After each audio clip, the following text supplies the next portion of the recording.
그거 아니라고 지금 좀 전에 선생님이 얘기했는데 얘기를 지금. 드리는 게 제가 여기 아마 오신 많은 사람들 중에서 제대로 갯벌이나 강진만 설명한 사람이 많지는 않았을 겁니다.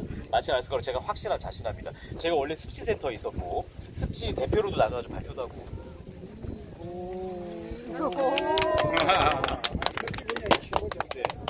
네, 습지 대표로 나가가지고 사실 원래 박사님이 발표하기로 했는데 저 선배가 배가 아프셔가지고 제가 발표했는데 그 다 있습니다. 그 얼마 전에도 순천만에 회의도 갔다 오고 했었는데 자 여기를 보시면 저기 한번 보실까요?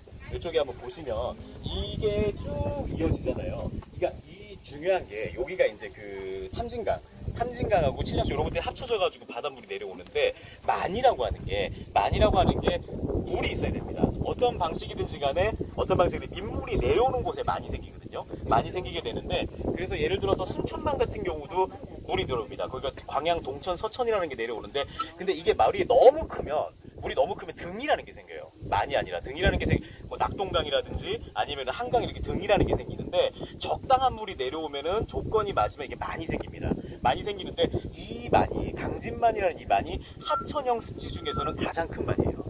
하천형 습지 중에서 가장 큰 만입니다. 이게 무슨 말이냐면 이게 실제로 순천만이 그냥 부지 자체는 더 넓거든요. 부지 자체는 넓은데 얘는 나중에 지도가 저쪽 위에 있는데 지도를 보면 이렇게 V자 모양 생겼어요. A자 모양 생겼어요. A자 모양 생겨서 쭉 이렇게 이어져 있습니다.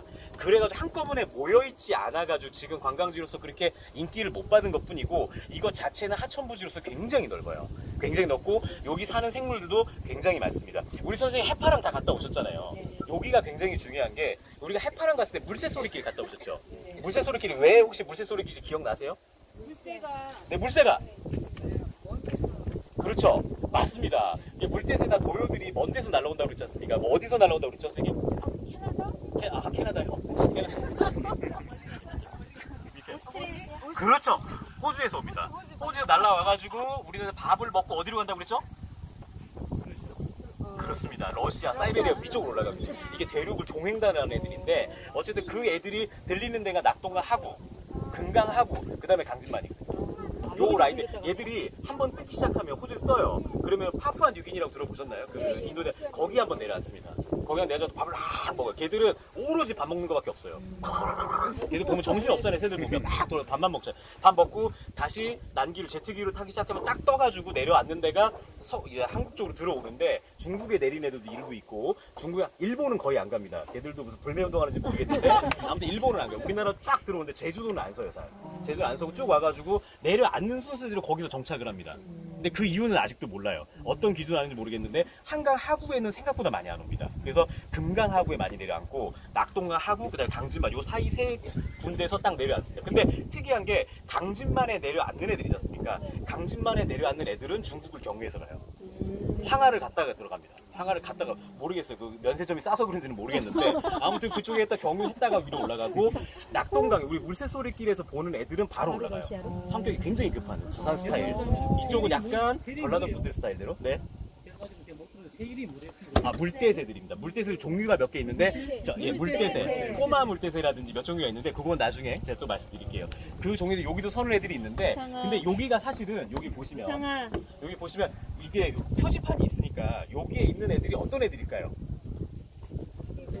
이제 좀 중요한 애들이라고 붙여놨겠죠. 근데 사실은 여기보다 더 중요한 애들이 몇 개 더 있긴 있는데 제가 볼 때 좀 급하게 새로 아마 만드실 거예요. 여기 원하시면 사진 좀 드리고 싶은데. 자 어쨌든 간에 우리 선생님 백조 아시죠? 백조. 네. 백조 들어보셨나요? 노래들 백조의 호수 막이죠. 나나 그런 표정으로 봐요. 자 백조의 호수 들어보셨죠? 근데 백조라는 말은 우리나라 말이 아닙니다. 일본 말입니다. 일본 말이고 실제 우리나라에는 고온이라고 합니다. 자꾸 고온이라고 하니까 조금 젊으신 분들은 타짜에 나오는 고온이 생각하는데 그거 아니고 고온이를 우리나라를 원래 백조라고 합니다. 백조라고 해요. 그래서 고온이가 몇 종류가 있어요. 우리나라 애들이 큰 고온이가 있고 그다음에 혹고니가 있고 그냥 고니가 있고 그렇습니다. 그 고니들은 겨울 철새예요. 우리 스님도 아시죠? 철새 중에서 철새가 뭐죠? 우리 친구 철새가 뭐예요? 우리 중학교 친구가 말해봅시다. 따뜻한 철이 들어있는 새? 철 없는 새는 철 없는 새. 이런 정착하지 않고. 그렇죠. 박수 한번 주십시오. 역시 어른도 하지 않습니다. 네, 철에 따라서 오는 새를 철새라고 하거든요. 그러면 문제 어른들한테 드릴게요. 자, 겨울에 오는 철새를 뭐라고 할까요? 야, 선생님 혹시 서울대 생물학과 나오셨습니까? 예, 너무 잘하세요. 자, 그러면 여름에 오는 철새를 뭐라 할까요? 야, 훌륭하시네. 제가 이렇게 강의를 엄청 많이 다녔는데 이렇게 똑똑하신 분들 처음 봤어요. 야, 훌륭하시네. 그러면 늘 있는 새는 뭐라고 하죠? 그렇죠, 텃새라고 하죠. 까치나 뭐 이런 것들. 자, 그런데 여기서 그럼 제가 문제 하나 드릴게요. 지난 몇 번 드린 적도 있었는데 선생님들 그 제비 아시죠? 네. 제비가 우리나라의 대표적인 여름 철새입니다. 백로하고 제비가. 그러면 제비는 고향이 어딜까요? 자, 우리 친구 강남. 어디예요? 강남. 우리 어른들 강남? 강남 어디 있어? 호박나이트 요새 아닙니다. 네. 강남이 강남 갔던 제비라고 하잖아요. 강남이 어디를 말하냐면 우리 선생님들 놀러 가시는 중국의 해남도, 해남 하이난 쪽을 다 강남이라고 하거든요. 그 삼국지로 치면은 오나라 있던데, 오나라 있어가지고 그 옛날 여몽이 살던데 거기가 이제 우리 그 강남이라고 얘기를 합니다. 이게 중국 해남도라든지 필리핀 쪽에서 올라오거든요. 올라오는데 근데 어쨌든 고향이 어디라고요, 제비가?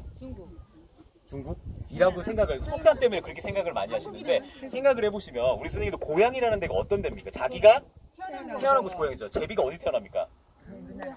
우리나라에 태어나잖아요. 우리나라에 태어났다가 유학을 가지 않습니까? 강남은. 그렇기 때문에 고향이 어디입니까? 제비는 대한민국이죠. 그죠? 속담 때문에 좀 잘못 알고 계신데 대한민국은 제비의 고향이다. 이렇게 생각하시면 될 것 같고, 어쨌든 여름철새 얘기였고, 얘들이 전부 다 대표적인 겨울철새들이고 얘만 나그네새인데, 나그네새라고 하는 게 여름에 가을에 이제 여름이나 겨울에 오는 게 그러니까 철새잖아요. 근데 희한하게 봄하고 가을에 오는 애들이 있어요. 걔들이 뭐냐면 제가 아까 말씀드렸던 도요들, 뭐 호주에서부터 북극 왔다 갔다 하는 애들이 밥 먹으러 오니까 가을하고 봄에 보입니다. 근데 가을하고 봄에 보니까 늘 있다고 생각을 하거든요. 그래가지고 그런데 걔들은 나그네새라고 해요. 나그네새. 무슨 새? 왜 나그네새라고 할까요? 지나갔다가 왔다가 지나가. 맞습니다. 자, 박수 한번 주시죠.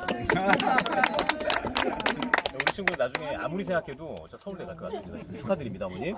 서울대 합격 처음 봅니다. 자, 아무튼 우리 이제 이 겨울철새들이 나그네새도 유명하긴 한데 다른 것들보다 겨울철새들은 어디서 오냐면 겨울철새는 아까 이제 나그네새를 위아래로 이렇게 가잖아요. 그다음에 이제 그 여름철새들은 다 위에 저 밑에서 옵니다. 필리핀이라든지 인도네시아 이런 데서 오는데 오는 이유가 왜 올까요? 여름철새는 왜 여름에 우리나라로 올까요?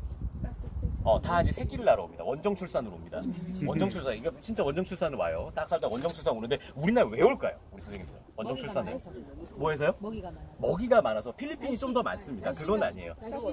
날씨가 좀 선선해서 아니 그렇진 않고 그렇죠. 역시 우리 또 부모님이 왜 아기 있는 부모, 자 박수 한번 주시죠. 맞습니다.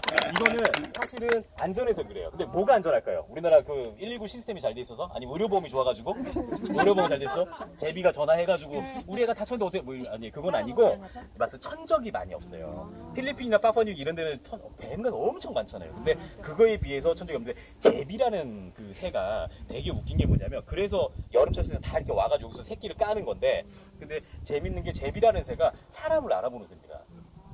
이거를 연구한 우리나라 제비 박사 딱 한 명 있거든요. 저도 고등학교 친구예요. 그 친구가 섬에 대한 연구를 했는데 사람을 알아봅니다. 이게 무슨 말이냐면, 제비는 혹시 그런 얘기 들어보셨나요? 사람이 안 사는 집은 집을 트지 않아요. 둥지를 안 틉니다. 그리고 사람이 없어지면 흉가가 되면, 폐가가 되면 제비도 다른 집을 찾아서 떠납니다. 근데 한번 얘들이 부부가 되면은, 철새 중에서는 유일해요. 부부가 한번 되면은 계속 연을 맺어 같이 살아갑니다. 그래서 살아가고 둥지를 계속 짓는데, 집을 똥 때문에 부시지 않습니까? 또 악을 쓰고 그 집을 다시 지어요.